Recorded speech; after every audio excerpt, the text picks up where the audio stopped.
ka bang sabihin pero wala kang lakas ng loob na sabihin ang personal? I-shout out mo na yan! I-shout out mo na yan! Para sa ex, para sa crush, para sa magulang, para sa boss, para hindi ka na mahirapan, i-shout out mo na yan! Shout out sa umaga! Shout out sa umaga with DJ Baby Toby! Number 1! 6.7 Energy FM! Same! Pero iba dito sa 106.7 Energy FM, Pangga. Huwag mo sabihing radyo, sabihin mo... Oras sa buong kabuluhan, Pangga. Check your time. It's now 6:32 on the clock. Good morning, Luzon, Visayas at Mindanao Metro and Mega Manila. Yan, good morning naman sa mga Pangga natin dyan na kasalukuyang tinatamad pa rin maligo. Bakit ba kayo tinatamad, ha? Naku, ang asim-asim nyo na.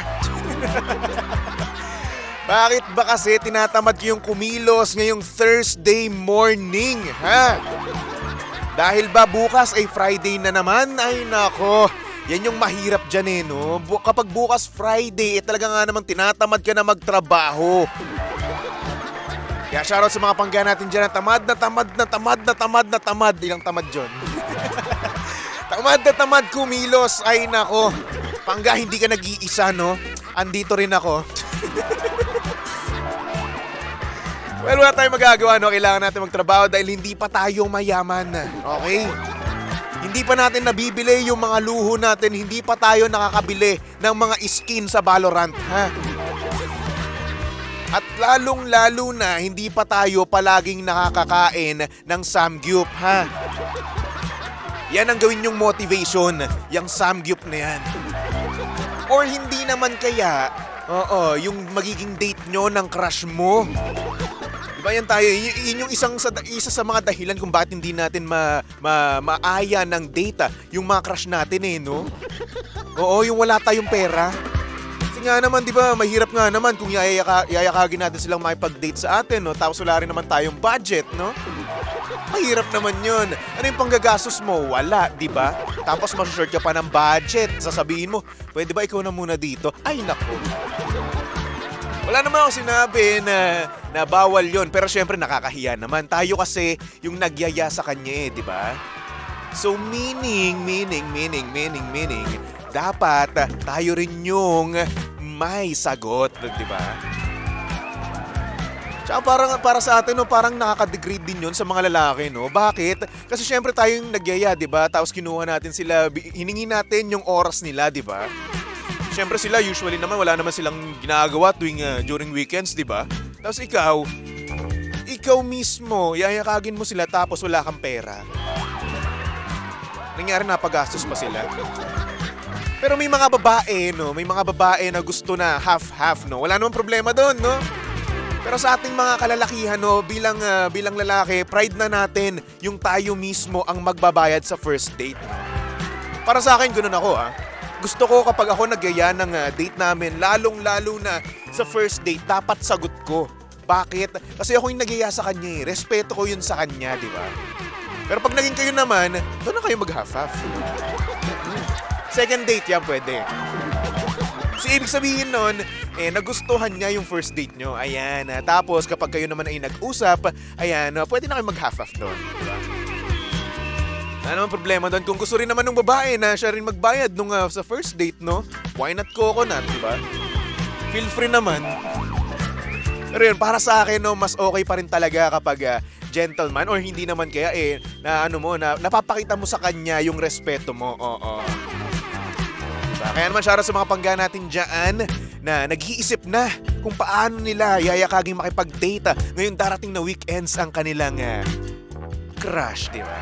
Kasi nga naman, wala na naman pasok ng Monday, Congratulations. Long weekend na naman tayo, Brad.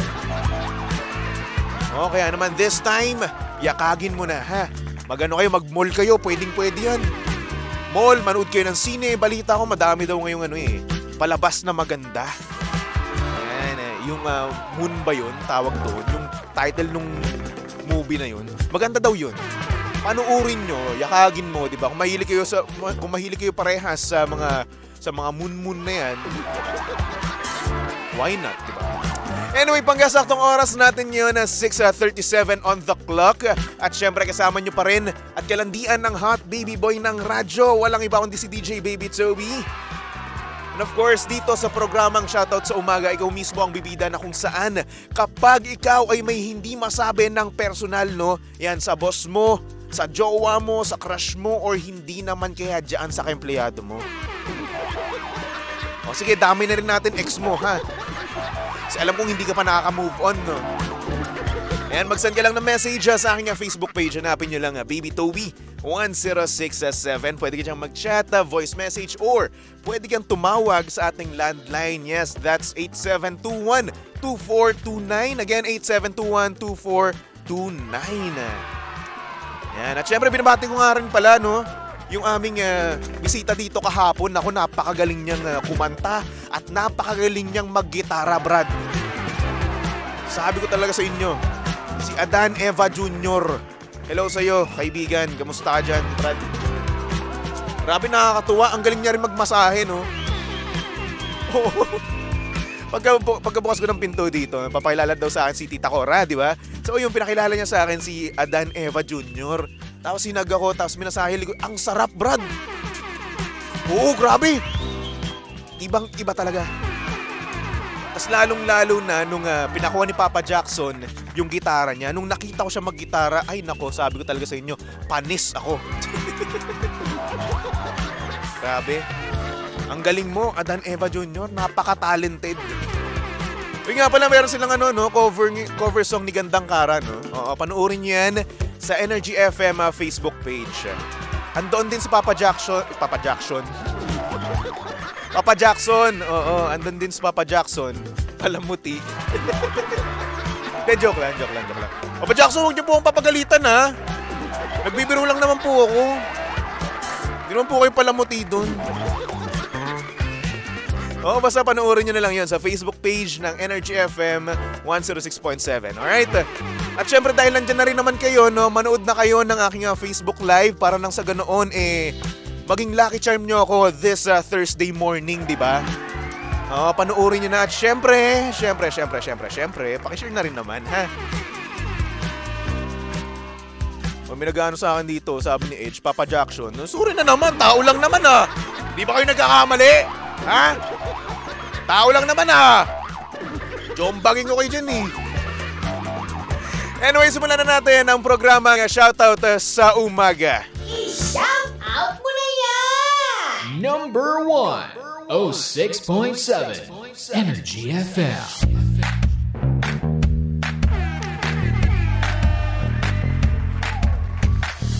Good morning, Luzon, Visayas at Mindanao, Metro and Mega Manila. Kamusta naman kayo? At syempre, shoutout sa mga pangga natin dyan na hindi ma-post sa social media ay... What's up, kaibigan? Parehas tayo dyan. At syempre, shoutout din sa ating message sender. Ayan, ang pangalan niya ay Kim. Sabi niya dito, good morning, Toby. Bakit may mga jowa na porkit hindi ma-story or ma-post sa social media ay feeling kaagad nila na hindi kaagad namin sila mahal?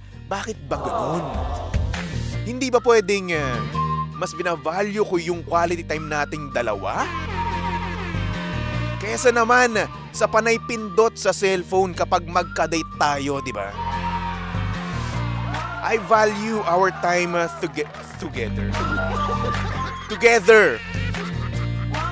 Not the likes or comments from others. Sana mabigyan ng linaw na hindi basihan ang pag-post sa social media para lang masabi na mahal kanya.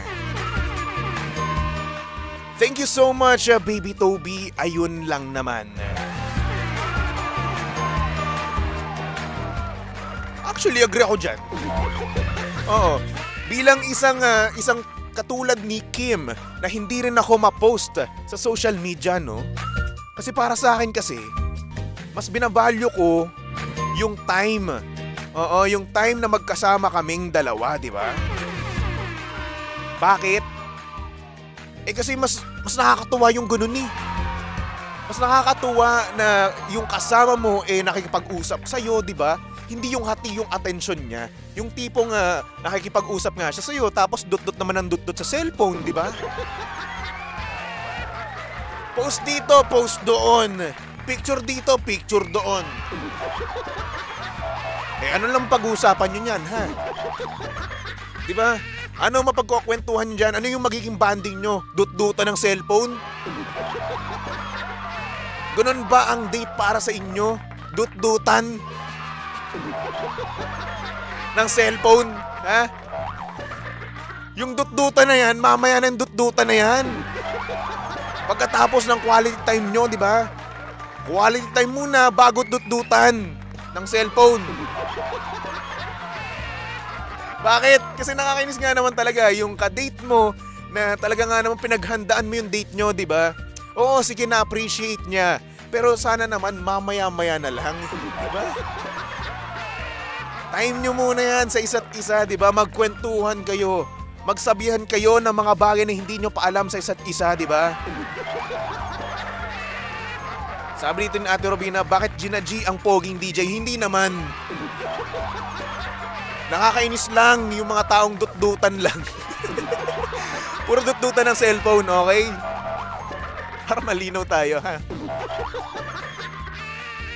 Di ba isipin mo, no? Yayakagin mo siya. Magde-date kayo. Di ba? Tapos walang inatupag kung hindi mag-cellphone na mag-cellphone. Nasaan yung quality time doon? Diba? Paano mo naman siya makakausap ng matino, 'di ba? Yung tipong nagtatawanan kayong dalawa, 'di ba? Mas nakaka-fall 'yun, mas nakaka-inlove yung ganoon kaysa naman sa panay post ka tapos magsisi ka ng validation ng iba. 'Di ba? Para lang sa reaction, sa comments ng iba. 'Di ba? Mas pipiliin mo 'yun kaysa sa quality time niyo. Ay nako. Kung ako ba pipiliin, no? Mas pipiliin ko yung girlfriend na, alam mo na, nakikipag-usap sa akin, nakikipagkwentuhan sa akin. Quality time, di ba? Alam mo, eto, no? Bilang DJ, no? Kailangan namin palakihin yung community namin, no? Pero, ako, ayokong mag-vlog kapag umaalis kami. Bakit? Kasi hindi ko mas na-appreciate ko yung pinupuntahan namin kapag tinititigan ko talaga di ba? Imbis na ako na nag-video pa, di ba?